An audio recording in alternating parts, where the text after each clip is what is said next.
She'll be with us all week long. Everybody say hello to Miss Monica. Hola, hola. Now, today is a very important day on The Real because today is the first day we sit at the table with Mrs. Adrienne Houghton. Yes! That sounds awesome. Married over the weekend in a beautiful ceremony in Paris. How are you feeling, my darling? I feel amazing. I just like hearing that out loud. Yes. Go for it again, Mrs. Houghton. Mrs. Adrienne Houghton. I like it. Okay? Well, you know what? Later on in the show, we'll be taking you to Paris as we show you everything, the stunning details of her big day. It's incredible. You don't want to miss it. Seriously. Amazing. Great. Now, Monica, you've been married to your husband, Shannon, for 6 years. Right. What advice can you give Adrienne as she begins her life together with Israel? Uh-oh. That's a tricky one because every couple, to me, in my opinion, we're all different. Yes. And we require different things. But the one thing I have learned, because it does get difficult at times, there are patches where it's just bliss and amazing. And it's life. It comes with the territory. But the reality is that you keep God first. He's at the head. Then you guys, other people out, no matter what their title may be, is the one thing that I've learned, you know, because there was a time where you're taking in so many opinions and you think that's what you're supposed to do because there are people that matter to you. But the reality is that only you two said I do. So however it goes and whatever happens is only between you guys, and you don't owe the world an explanation. I love that. I love it. You know. All right, Monica, another really important question. Are you ready for some girl chat? Yeah! Go! Always! Always! Okay. First up, it's been a week since Donald Trump was elected President of the United States. And whether you're celebrating or mourning, it's important to take stock of the mood of the country right now. According to an article in Time, the Southern Poverty Law Center has counted over 200 incidents of harassment. This gets me emotional, I don't know, sorry. Reported since the election. Okay, I got that. For example, several students at a middle school in Royal Oak, Michigan, were caught on video chanting. I'm so sorry, you guys. I didn't mean to get this emotional about this. It's okay. It's okay. You feeling what half of the country is feeling, Jeannie. Do not worry. The video chanted "Build That Wall" during their lunch period, okay? Monica. Okay. Yeah, I'm okay. Okay, we got it. We got each other. Yeah. Also, officials at the University of Oregon are investigating an incident of students allegedly wearing blackface on campus. And in New York City, swastikas were drawn on several doors in a residence hall at a school where 3 Jewish women live, as well as on a sidewalk in a Brooklyn Jewish community. Now, at a time when our country should be trying to be unified, why do you think these incidents are happening so frequently, ladies? This is sad. It's devastating. It is really sad. It's frustrating. Yes, and I think it's just so sad because, you know, my parents left Vietnam because there was communism happening. They were being judged for their class. They were being judged just because they couldn't control the governmental conditions. So they fled to America because the one place in the entire world where every single person has a voice. And so, you know, I'm 37 years old, and I've been so excited over every new election because it means a rebirth for our country. It means so many different things. I love fresh new voices in our White House because it's new leaders. It's the only country where we have that sense of freedom. Yeah. And I've just never seen this type of reaction across America. Well, I'm going to tell you something, Jeannie. I've studied Black history. I've got people in my family that know Black history that have told me, you know, things that this has happened. This has been happening for a long time, okay? Yeah. And now America is getting a wake-up call. Yeah. It's getting a wake-up call that we need to have a serious, not only a discussion, but we need to understand why this stuff is happening.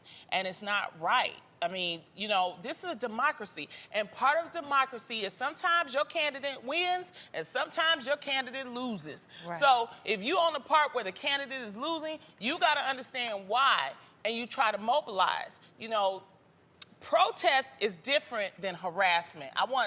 In my opinion, it's a big difference. So what's happening here is this is harassment. harassment. That's not protesting, that's harassment. And this is the reason why we have a show like this that I'm very proud to be a part of, so that we can have discussions like this, so that we can have experts come on and explain to people the difference between what is a harassment and what is a protest. Because these are harassments to people. We are all here in the United States of America, no matter what, and you should have the freedom to express yourself, but not in a harassing way. Yeah. You should still be respectful to everyone. And I think that no matter what happens, you can disagree with people, you can have different beliefs. You shouldn't disrespect people. And I think it's incredibly disrespectful to draw swastikas. It is incredibly disrespectful to chant "Build the Wall." Granted, it becomes difficult when you have a president who makes it okay to do things like that, or empowers people to think that that is okay to say or do. With the Build the Wall situation, I don't think he's walked around drawing swastikas anywhere, but for the Build the Wall thing, I think that has to be so hurtful. If you're a Latino or a Mexican in that school, how that must make you feel must be awful. So Well, you that's know, just in a recent, unacceptable. I'm going to tell you something. In a recent 60 Minutes interview, when asked about reports of racial slurs and personal threats against African Americans, Latinos, and gays by some of his supporters, Trump said he was saddened to hear about that and that they should stop it because he wants to bring the country together. Now, this is why Yeah, I applaud that. you have to applaud, Yeah. you know, that. You guys, okay.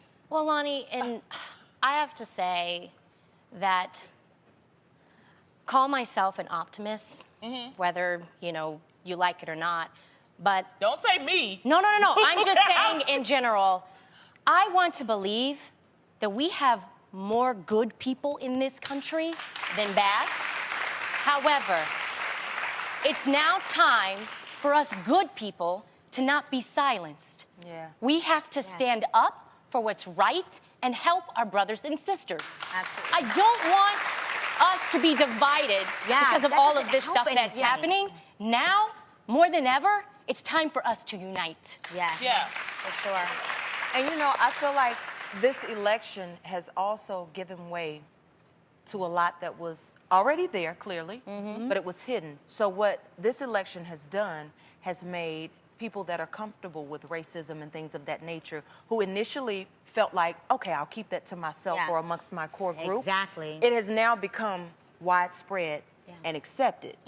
And I think that through these types of conversations and these, the recognition that there is a problem, that means that we must unify. We can no longer ignore what has to be done.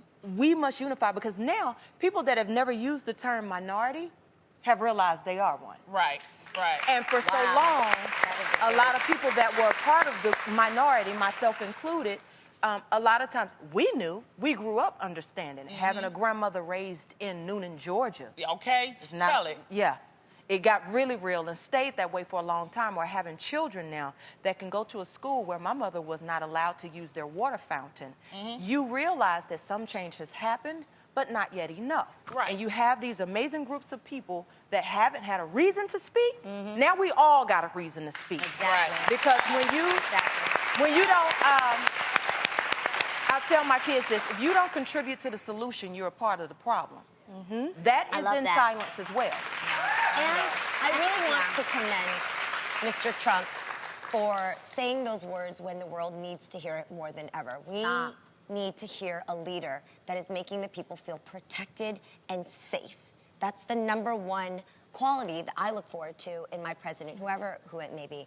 And I really do believe, and I pray, that Mr. Trump is hearing not just his own voice, because I think we know he's such a confident person because he hears his voice most, which is strong in some areas. But right now, I hope that God is shifting him so he's hearing the voices of America. Right. The people. Well, I mean, we hope, but I just want to talk about the people, though, Yeah. you know. And there are many people who want to speak out in protest. So they've started wearing the safety pins to quietly announce themselves as friends to minorities who feel threatened by the election result. I love this. The pins indicate they're safe among the person wearing it and that they stand by them. Now, even celebrities like Patrick Stewart, I love him. He's posted a picture wearing the pin to show his support. You know? I think that's awesome. I think that's really, really awesome that people are standing up and saying, look, I stand with you. And guys, it doesn't have to be that you are one of the minorities, by the way. I think there's nothing more beautiful than being like, oh, I'm not affected by that, but I still care. Absolutely. Like, it doesn't have to be that, oh, this affects my home or my children, but that, let's say, if Asians were being attacked or something, I would stand with you just because I care. Yes. Yeah. And you know what? I'll say this too. I think the good people that you were talking about, they're the frustrated good people. They're the people that feel like no matter what they do, change is not happening. It's not happening the way that they want it to. It's not happening for a lot of them, they feel, period. So I think the frustration stopped them from getting to the ballots, which in turn hurt them more. Yeah. But the feeling at the time was that I'm not going.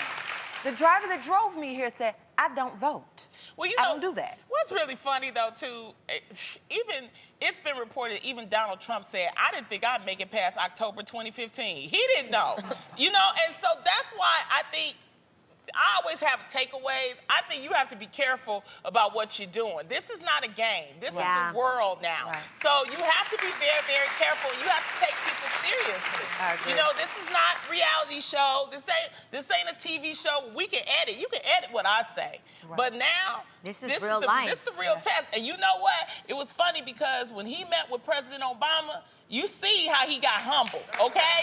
Because President Obama told him some stuff. It was like, uh-oh. Yeah, You know, it was a different feel, right? Because they thought, because, you know, the news media was saying, oh, they'll probably only meet for like 15 minutes. No, they met for an hour and a half. Let me tell you something about President Obama, because I've sat in a meeting with him. He is a serious man. He talks about things, and he probably told Trump some things, and Trump, like, he came, walked out of that meeting, sat there with his hands, and he was like, Obama's a good man. Like, that's all I need to hear. Yeah. That's all I need to hear. But that's, I would feel so frustrated hearing that after, I mean, not even, but like if you go an entire, you know, election period saying opposite and then you come out and say that, I'd be like, boo, which one is it? Well, what I'm yes, saying but we is, can change. And just like that's what us, I'm you saying. guys, even us here, I'm using this as an example, but we didn't think, or we would always have dreamed for a talk show, I'm sure. But we didn't think or expect for it to happen on the date that it did when God blessed us with this opportunity. Correct. And the day that we got called and said, we have a talk show, immediately, I'm sure, you had a discussion with yourself of realizing, Adrian, Tamara, Lonnie, Monica, your voice is going to be heard and judged and criticized and processed by millions of people. So it stepped you up to an occasion to be a little bit more mindful about your role now in the world. I pray that for Melania and Donald Trump. Yeah. To be more mindful. And I do believe that people can change. And I do think, and I'm going to keep saying it, this is a democracy. If you protest, peacefully protest, Yes, okay? please. And stop harassing you other people. So that's what I'm Respect gonna say. everybody. Yes.